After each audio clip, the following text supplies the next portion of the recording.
ఓం నమో భగవతే శ్రీరమణాయ. చాలా సంతోషం నాయన. ప్రతి ఒక్కరూ ఏమనుకుంటారంటే,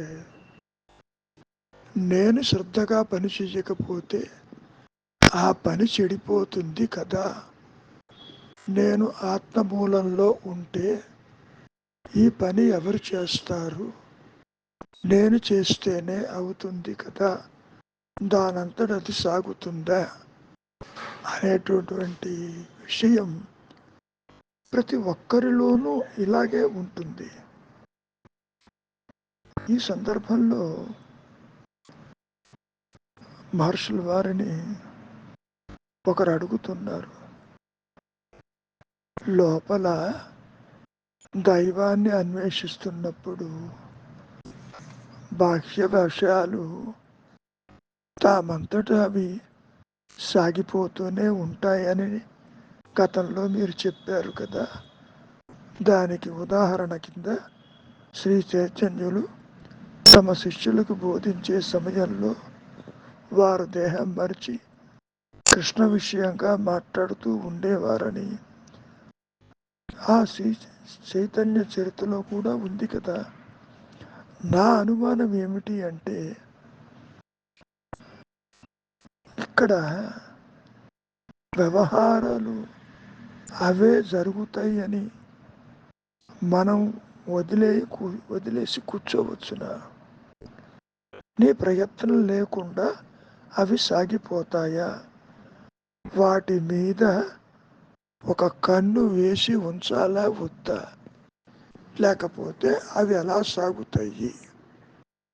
ఈ ప్రశ్న మాయలో ప్రతి ఒక్కరికి ఉంటుంది, అందులో సందేహం లేదు.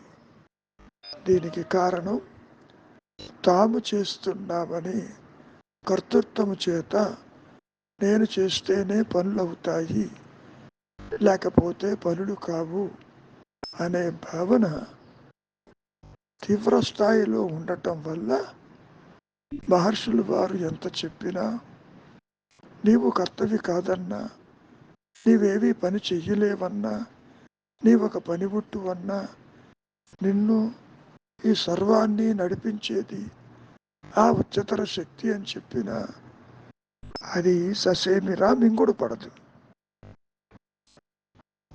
అంతేకాదు, మహర్షి యొక్క దృష్టి జ్ఞాన దృష్టి, మరి నీ దృష్టో దేహాత్మ బుద్ధి, పరిమితమైన జీవభావనతో నీవు అనుకుంటున్నావు. ఈ సందర్భంలో మహర్షుల వారు ఇంకా స్పష్టం చేస్తున్నారు, అసలు ఉన్నదే ఆత్మ, ఉన్నదే ఎరుక, ఉన్నదే అహంస్మరణ, ఉన్నదే తురీయము, ఉన్నదే జ్ఞానమయ స్థితి, ఉన్నదే అనంతత్వము. అయితే ఈ విషయం నాకు చెప్పుప్పుడు, ఆత్మకు నీవు వేరుగా ఉన్నావా? అసలు దానికి భిన్నంగా నీవు ఏదైనా పని చెయ్యగలవా? అంతేకాదు, ఈ దేహము ఆత్మకు వేరుగా ఉండి చెప్పిందా నేను దేహాన్ని నేను విడిగా ఉన్నాను అని? అవేమి ఆత్మను కాదని క్షణకాలమైనా నిలవగలవా? ఆలోచించు. ఈ అహంస్మరణ, ఆత్మ, జ్ఞానము, తురీయము, ఉన్నానన్న ఎరుక, అది సర్వవ్యాప్తి, సృష్టి యావత్తు అదే ఉంటుంది. దాన్ని విడిచి జీవుడు కానీ, జగత్తు కానీ, సృష్టి కానీ, గ్రహాదులు కానీ అసలు నిలవగలవా? కాబట్టి నాయన, నువ్వేమనుకుంటున్నావు? నీకు ఇష్టమైనా కాకుండా అవి ఎలా సాగుతాయి అని.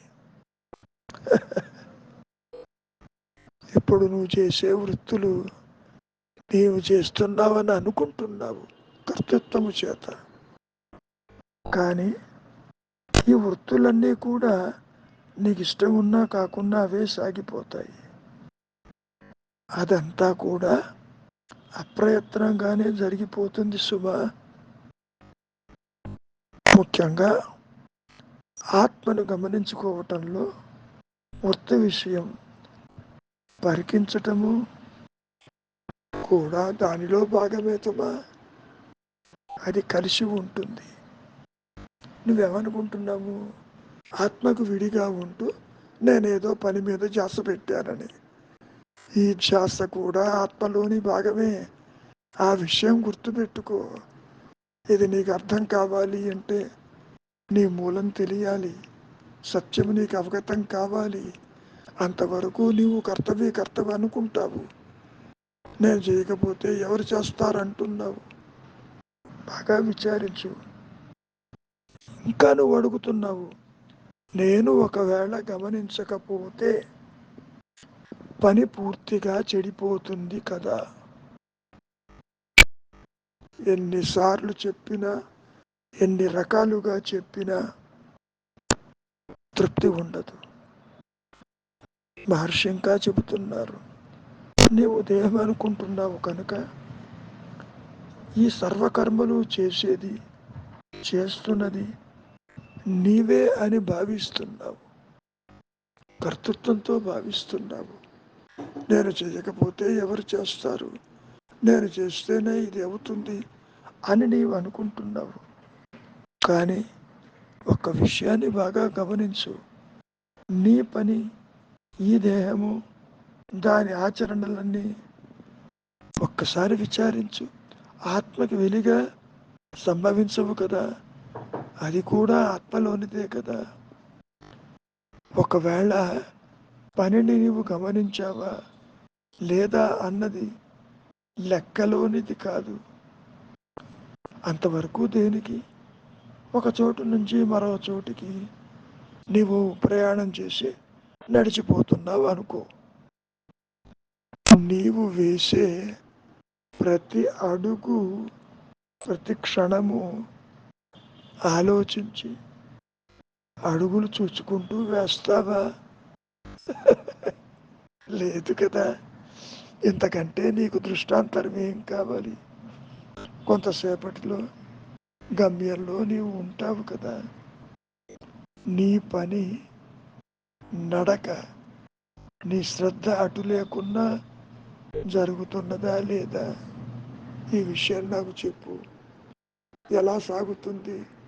నువ్వేమైనా ఆలోచించి ప్రతి అడుగు వేస్తున్నావా? లేదు కదా. అడుగులు వాటంతటవి సాగిపోతుందా లేదా? అదేవిధంగా ఇతర పనుల విషయంలో కూడా ఇదే జరుగుతుంది. దీన్ని అర్థం చేసుకోవాలి అంటే నీవు ముందు ఎవరివో గమనించు. ఏనాడైనా దేహం చెప్పిందా దేహం ఉన్నట్టు, జగత్తున్నట్టు, సంసారం ఉన్నట్టు, నీకో బాధ్యత ఉన్నట్టు, బరువులు ఉన్నట్టు, ఇతరులు ఏమనుకుంటారు అని నిన్ను పనులు చెయ్యముందే ఇవన్నీ నువ్వు అనుకుంటున్నావు. ఇది నీ సహజత్వాన్ని వదిలి లేదు. సర్వము ఆత్మలోనిదే. ఆత్మజ్ఞానం వల్లనే ఇది సాగిపోతూ ఉంటుంది. ఈ విషయాన్ని గ్రహించటానికి నీవు వెనకాడుతున్నావు. కారణం దేహం పుట్టుక నీ పుట్టుక అనుకుంటున్నావు. దేహం లేకపోతే నేను లేననుకుంటున్నావు.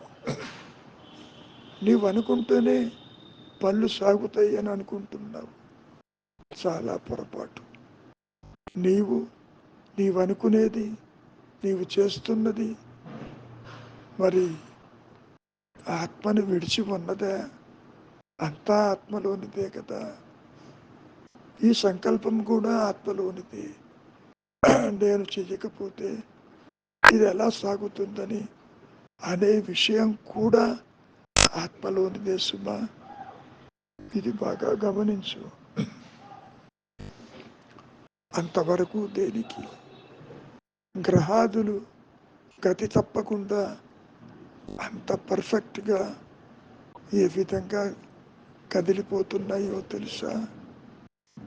ఆ ఉच्चతర శక్తి వల్ల, ఆత్మజ్ఞానం వల్ల. జ్ఞానం చాలా పటిష్టమైంది నాయన. ఒక్క విషయం బాగా గుర్తుపెట్టుకో. ఇక్కడ నీవు సృష్టిని చూస్తున్నావు, అపారంగా అనంతంగా ఉన్నటువంటి విశాలమైన సృష్టిని చూస్తున్నావు. ఒక్కసారి విచారించు, ఇంత పెద్ద సృష్టిలో, మాయలో నీ ఉనికి ఎంత? సూది మనలో సహస్రం కూడా లేవు కదా.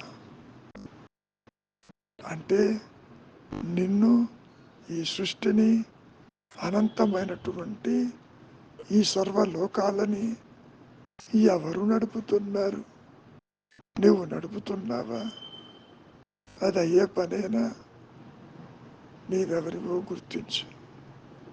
నీవు దేహము కాదు, మనస్సు కాదు, ఇంద్రియాలు కాదు, అసలు ఏదీ కాదు. నీవు ఊహాలోకాలలో ఉన్నావు.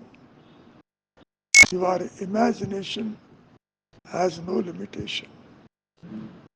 నీవు కాని దానితో నీ ఉనికిని ఏర్పరచుకుని ఇది సత్యం అనుకుంటున్నావు. ఇప్పుడు ఇదంతా కళ అని చెప్పినా నీవు నమ్మే స్థితిలో లేవు. కళనైతే నీవు చాలా తేలిగ్గా జాగ్రత్త అవస్థకు వచ్చి అసత్యమని తోసిపుచ్చావు. ఈ జాగ్రత్త అవస్థను కూడా కళ సమమే అని శంకరులు చెప్పినా, మహర్షి చెప్పినా, ఇంకా ఎవరు చెప్పినా నీకు మింగుడు పట్టం లేదు. కళా సత్యము, జాగ్రత్తావస్థ సత్యం అనుకుంటున్నావు. సరే, నీ మాటకే వస్తాను. జాగ్రత్తావస్థలో నీవు, నీ సంసారము, ఇదిగో నీ దేహాదులు, నీ బంధువులు, నీ మిత్రులు, నీ ఇల్లు వాకిలి, నీ ప్రదేశాలు ఇవన్నీ ఉన్నాయని అనుకుందాం. సత్యమే అనుకుందాం. సరే, ఇవి సత్యమైతే నీవు నిద్రపోతున్నప్పుడు ఇవి ఎందుకు అక్కడ ప్రకాశించవు? నేను చెప్పటం కాదు, ఆదిశంకరులు ఇదే మాట అన్నారు.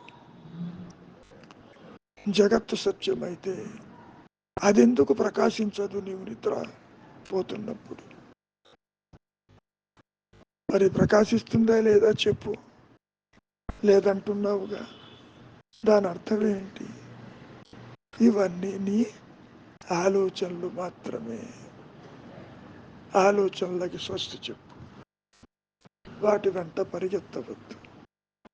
పుట్టుక ఆలోచన, మరణం ఆలోచన, ఇతరుల ఆలోచన, జగత్ ఆలోచన, దైవం ఆలోచన. మరి ఆలోచన లేకపోతే మరి నువ్వు నీ దేహాన్ని గుర్తించగలవా? నిద్రపోతున్నప్పుడు ఈ దేహం ఏమైంది? నీవేమైనా పరిరక్షిస్తున్నావా ఈ దేహాన్ని? ఎటుపోయిందో తెలియదే, ఎక్కడ ఉందో తెలియదే, అసలు ఉందో లేదో కూడా తెలియదే. అయినా నీవు హాయిగా నిద్రిస్తున్నావుగా. తిరిగి నీవు జాగ్రత్తావస్థకు వచ్చేసరికి నీ దేహం తిరిగి మళ్ళీ నీవు చూస్తున్నావుగా. ఎవరు దీన్ని పరిపాలిస్తున్నారు? ఎవరు దీన్ని పరిరక్షిస్తున్నారు? నీవేదో గాలి పీలుస్తున్నావు అనుకుంటావు. నీవేమీ చెయ్యలేవు. ఇప్పుడు కూడా గాలి పీల్చేది ఆ భగవంతుడే, ఆ ఉच्चతర శక్తి, ఆ జ్ఞానమే. నీవేమీ చెయ్యలేవు. అసలు నీకు ఉనికే లేదు. ఉనికి లేనివాడు కర్మలు ఎలా చెయ్యగలడు? ఇది నీ అపోహ. నాది నాది అనుకుంటున్నావు, నేను చేస్తున్నాను అనుకుంటున్నావు. విచారించు, నీవెవరివో గుర్తించు. దేహము కాదని, మనస్సు కాదని, ఇంద్రియాలు కాదని, అసలు నీకు ఉనికే లేదని. ఎప్పుడైతే నీవు విచారం చేస్తావు. ఇదంతా సత్యం అనుకుంటున్నావుగా, వైరాగ్యం తెచ్చుకో. ఇది కలసమము, ఇది అసత్యము, ఇందులో అణుమాత్రం సత్యము లేదు. కలగనేటప్పుడు కూడా కల నీకు సత్యంగానే ఉంది, జాగ్రత్త అవస్థ కూడా అంతే. ఈ మూడు అవస్థలు కలసమము. ఒక్క తురీయమే నీ సహజత్వము, ఉన్నానన్న ఎరుక మాత్రమే సత్యమై, నిత్యమై, ఏకమై, అనంతమై అది ప్రకాశిస్తూ ఉంది. ఒక్క అనుగ్రహము చేతనే నీవు నీ స్వరూపము అది అని ఆత్మగా తెలుసుకుంటావు. మంచిది. మౌనమే శరణ్యం.